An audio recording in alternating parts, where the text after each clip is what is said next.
Hi, this is Kat.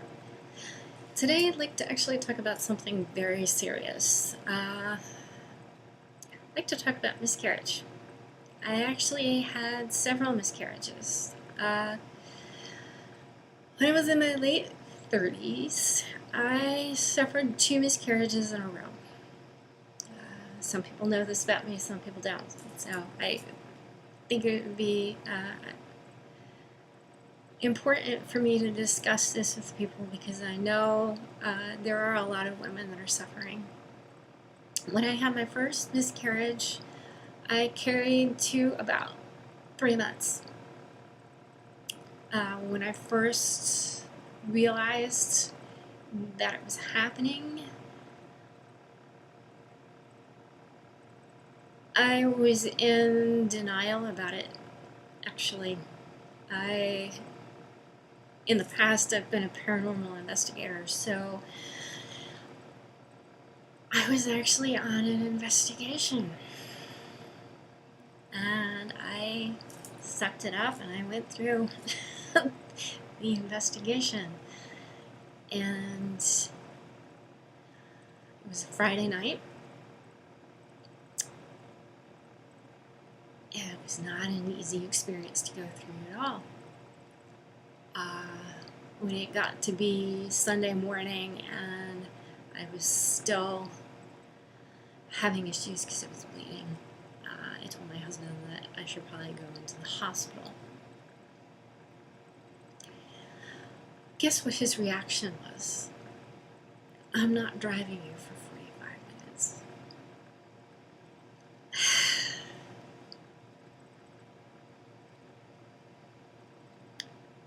I was so hurt and so upset. Monday morning, when I was still having a problem, I said, "You're taking me into the hospital."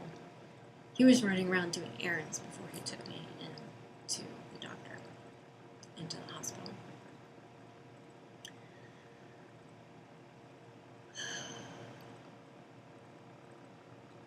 We got into the hospital,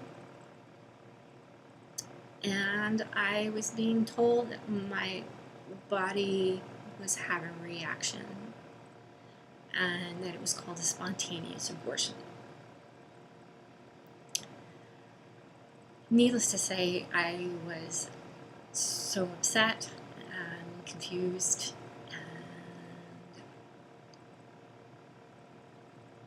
absolutely out of my mind, to tell you the truth. I couldn't stop crying. But I think the weird thing is I was told to go back in for a follow-up. And I went back in for a follow-up, and there was a heartbeat. I was still pregnant.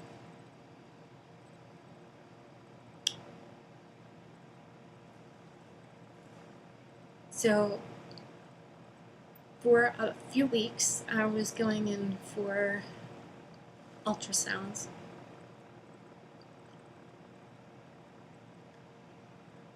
I finally went in for an ultrasound. It was about a few months had passed. And I was told there was no heartbeat.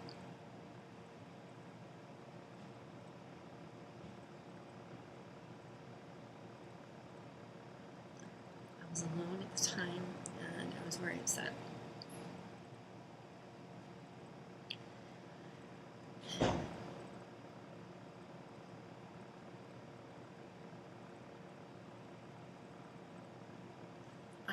Obviously, when I think about it, I still get upset about it.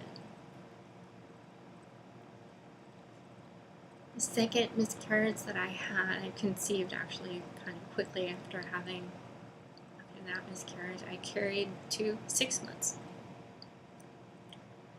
Technically, the second one isn't a miscarriage because I did carry to 6 months. They called it fetal demise.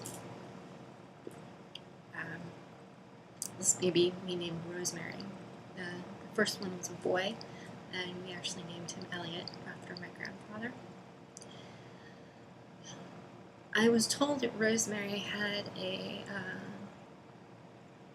condition called Turner's, which is a syndrome that actually can keep someone as looking very childlike throughout their life.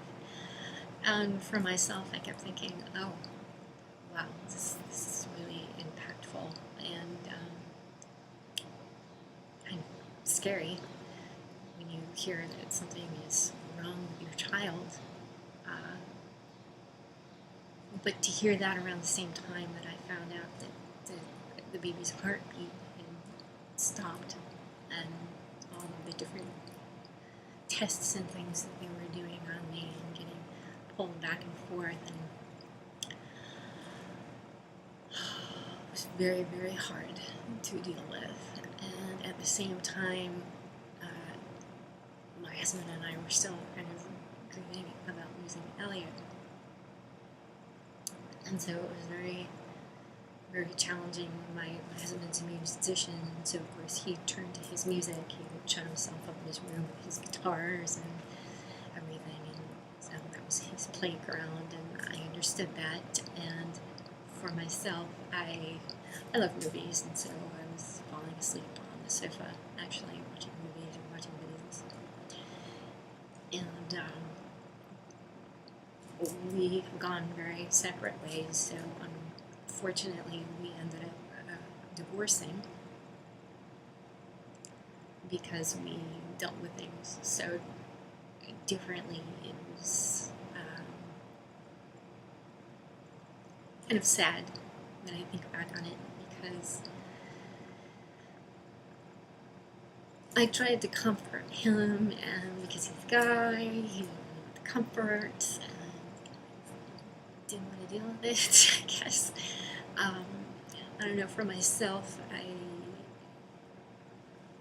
was so numb, and I had such a hard time discussing it with my friends and my family, and I kind of pushed people away, and I pushed away the people that probably could have helped me the most. I did not go into therapy right away. For anyone out there that has just had a miscarriage, I highly recommend therapy. I've been in and out of therapy now for 7 years. Actually, I've been in and out of therapy since I was 13, because I also deal with severe depression. And so when the baby died and I had the miscarriage, this has been very, very challenging for me. I've had some very difficult things happen in my life, but I also believe that part of my depression is also inherited, because my grandmother as well suffered from depression.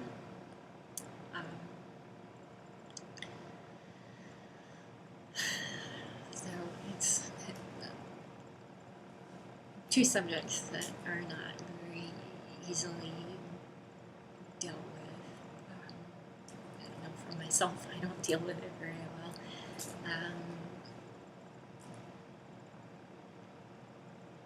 I think if I were to get anything across to anyone that has suffered from a miscarriage, I want them to know that they're not alone. Time helps a little bit, but it doesn't make it all go away. I still get very sad. I still cry myself to sleep when it's around a due date or a birthday, or I see really adorable clothes that are for children. I remember when I saw the ultrasound for my baby girl, she had kind of elongated ears, and I thought, oh, wow, she looks like a fairy princess.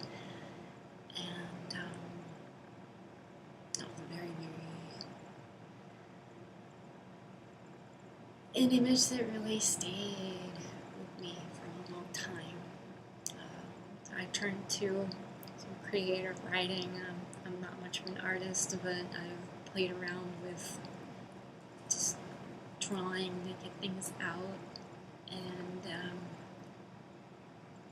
writing, journaling has been very helpful. Music has been really, really helpful as well. Singing sing in the car. I teach voice lessons, so that helps as well. Even focusing on my students was probably one of the most helpful things, because my students rock. I'm not going to deny it.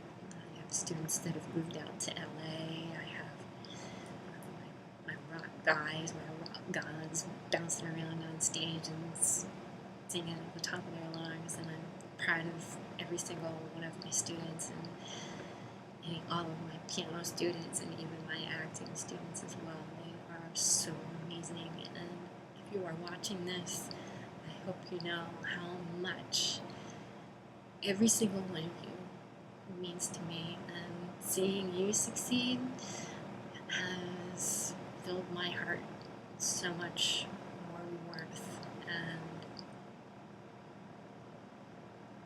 happiness than anyone can probably understand. It means the world to me. For anyone that has friends that have suffered from a miscarriage, the best thing that you can do is to tell them that you love them, tell them that you care about them, tell them that you're there for them, and actually follow up with that and actually be there for someone. I was happy just to hang out with one friend and just watch movies and not even really talk about anything, just watch movies. That was very, very helpful for me, because I'm a fan of all sorts of movies, horror movies, film noir, everything. I love film. It's one of my favorite things in the world, besides music, of course. And my cats, one is hiding behind a pillow. I'm sorry. For anyone out there that is suffering, pets are wonderful. If you have allergies, I'm sorry. My pets have been so helpful. I love my cats dearly. I have two. They're both huge. They're not overfed. One has a thyroid problem. The other one actually has heartworm, and so his medicine has made him turn into looking like an absolute Pooh Bear. But they fill me with so much love, and they're so wonderful, and it really does help. So if you don't have allergies, rescue a pet, because I know mine have honestly rescued me to a certain extent, and they've saved me. I might feel broken inside, but I know that I'm a whole person, and it's very easy to feel very broken inside when you've had a miscarriage. I know, I've been there. It hurts. It hurts like hell. I know.